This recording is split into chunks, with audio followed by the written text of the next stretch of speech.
Iran आणि America, Israel यांच्यामध्ये सुरू असलेलं युद्ध अजून बराच काळ चालेल असं म्हटलं जात आहे।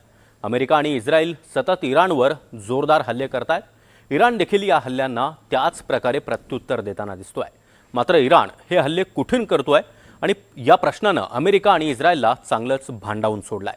अलीकडेच अमेरिकेनं खार्क बेटावर जोरदार हल्ला केल्यानंतर इराणचा पाडाव सहज होईल अशी अपेक्षा अमेरिकेला होती।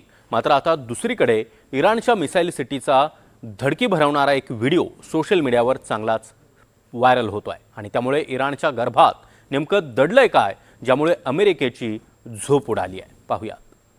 کارا خوب میشناسند وقتی در متخاصم در سرزمین‌های اشغالی شلیک و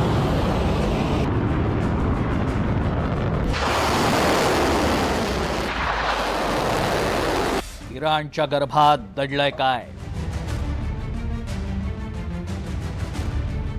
मिसाईल सिटीत पुढील 6 महिन्यांचा दारूसाठा। इराणचा मिसाईल साठा युद्धाचा गेम चेंजर। आता आम्ही तुम्हाला दाखवणार आहोत इराणचं असं रूप जे पडद्या आड होतं। इराणची ताकद दडलीये ती इथंच। इथे इराणची क्षेपणास्त्र, शस्त्र आणि सर्वात महत्त्वाचं म्हणजे अमेरिकेशी लढण्याचा त्यांचा निर्धार दडलाय। ही ती ठिकाणं आहेत जिथे अमेरिकेनं इराणची क्षेपणास्त्र शक्ती नष्ट केल्याचा दावा केला। या अंडरग्राऊंड मिसाईल सिटीत क्षेपणास्त्रांचा अगणित साठा आहे। आता माझ्या मते आपण इराणला हरवलंय। कदाचित ते थोडाफार प्रतिकार करतील, पण फार नाही। आपण त्यांचे हवाई तळ, नौदल आणि त्यांची संपूर्ण हवाई संरक्षण प्रणाली सुद्धा उद्ध्वस्त केली आहे। आपण त्यांचं नेतृत्व 2-3 वेळा संपवलंय, कदाचित 3 वेळा। लवकरच कळेल। पण लष्करी दृष्टिकोनातून हे सगळं विलक्षण होतं। आपण खार्क बेटावर हल्ला केला आणि तिथे फक्त एक छोटासा भाग आता शिल्लक राहिलाय। अमेरिकेचा दावा आहे की त्यांनी बंकर बस्टर बॉम्बचा वापर करून इराणच्या ज्या भूमिगत ठिकाणांवरून क्षेपणास्त्र येत होती तीच ठिकाणं नष्ट केली आहेत। त्यामुळे भूमिगत शस्त्र निरुपयोगी झाली असल्याचा समज अमेरिकेचा आहे। मात्र अमेरिका जसं एक पाऊल पुढे टाकतो तशी नवी क्षेपणास्त्र इराणकडून डागली जातात आणि म्हणूनच अमेरिका आणि इस्रायल होणाऱ्या नुकसानाचा आढावा घेत आहेत। मात्र यातून काही प्रश्न उपस्थित झालेत। इराणकडे किती सुपरसॉनिक क्षेपणास्त्र शिल्लक आहेत? इराणच्या क्षेपणास्त्र शक्तीचा पल्ला किती वाढलाय? इराणची क्षेपणास्त्र अमेरिकेला लक्ष्य करू शकतात का? इराणनं 10,000 किलोमीटर पल्ल्याचं क्षेपणास्त्र विकसित केलंय का? आणि युद्धाच्या तिसऱ्या टप्प्यात अण्वस्त्र डागली जातील का? इराणची सर्व संरक्षण केंद्र लवकरच नष्ट केली जातील। उदाहरणार्थ 2 दिवसांपूर्वी इराणची बॅलिस्टिक क्षेपणास्त्र निर्मिती क्षमता पूर्णपणे नष्ट करण्यात आली। इराणमधील इमारती, संकुल आणि कारखाने नष्ट करण्यात आले। इराणच्या साठ्यात असलेली क्षेपणास्त्र आम्ही नष्ट करतो। ते आणखी क्षेपणास्त्र तयार करू शकणार नाहीत हे आम्ही सुनिश्चित करतो। अमेरिकेकडून नियमितपणे अशाच प्रकारच्या पत्रकार परिषदा घेतल्या जात आहेत। इराणच्या उत्पादन आणि पुरवठा दोन्ही मार्गांना नुकसान पोहोचवल्याचा अमेरिकेचा सातत्यानं दावा आहे। इराणच्या क्षेपणास्त्र कार्यक्रमाला मोठा धक्का बसलाय असंही म्हटलं जात आहे। मात्र याच काळात इराणनं युद्धात आणखी एका आधुनिक आणि शक्तिशाली क्षेपणास्त्राचा वापर केला। खुर्रमशहर नंतर इराणकडून सर्वात प्रगत बॅलिस्टिक क्षेपणास्त्राचा वापर सुरू झाला।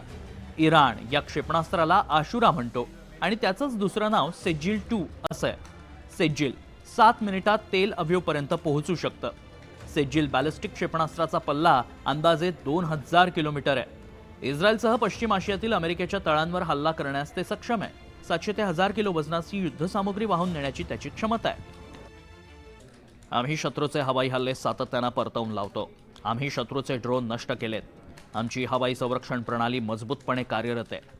आमची इंधनावर चालणारी क्षेपणास्त्र इस्रायलमधील अमेरिकी लष्करी तळांना लक्ष्य करते। आमच्या नौदलानं त्यांची पॅट्रियट संरक्षण प्रणाली, नियंत्रण टॉवर्स आणि संरक्षण हँगर नष्ट केलेत। हा केवळ सेजिल क्षेपणास्त्राचा प्रश्न नाहीये, तर अमेरिका आणि इस्रायलला शंका आहे आणि हीच शंका खरी ठरेल याची भीती दोन्ही देशांना आहे।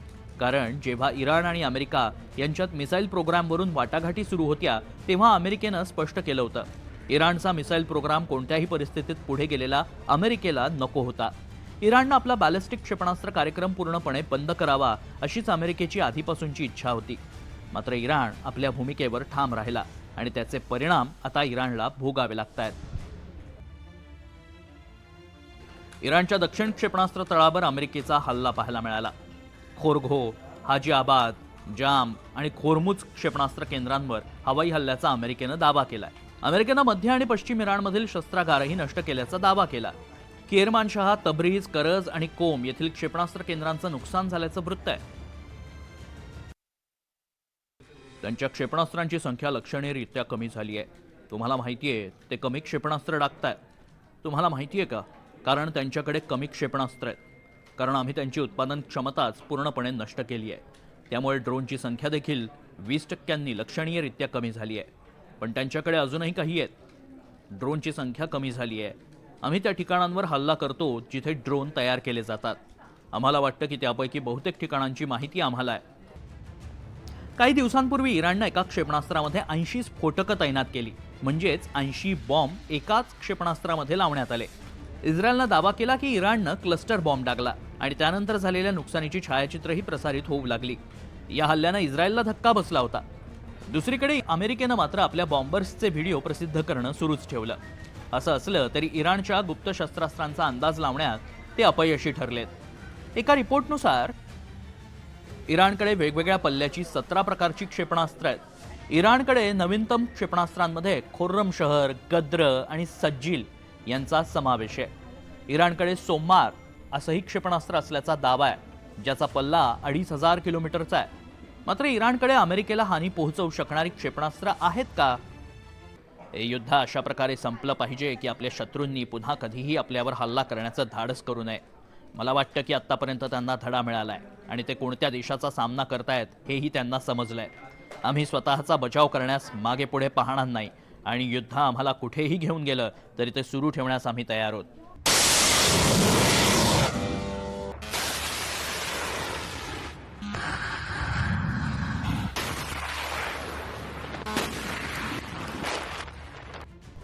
अशातच इराणच्या रेव्होल्युशनरी गार्ड्सनं दावा केलाय. जसजसं युद्ध पुढे जाईल तसतसं इराणचे शस्त्र सामर्थ्य शत्रूला आश्चर्यचकित करत राहील.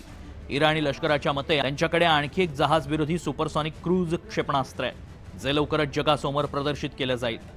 याचा अर्थ असाच की इराण एका दीर्घ युद्धाची तयारी करतोय. प्रश्न हाच आहे की अमेरिका खामेनींच्या मृत्यूला विजय मानणार आणि माघार घेणार की इराणसाठी एक नवीन युद्धनीती आखणार.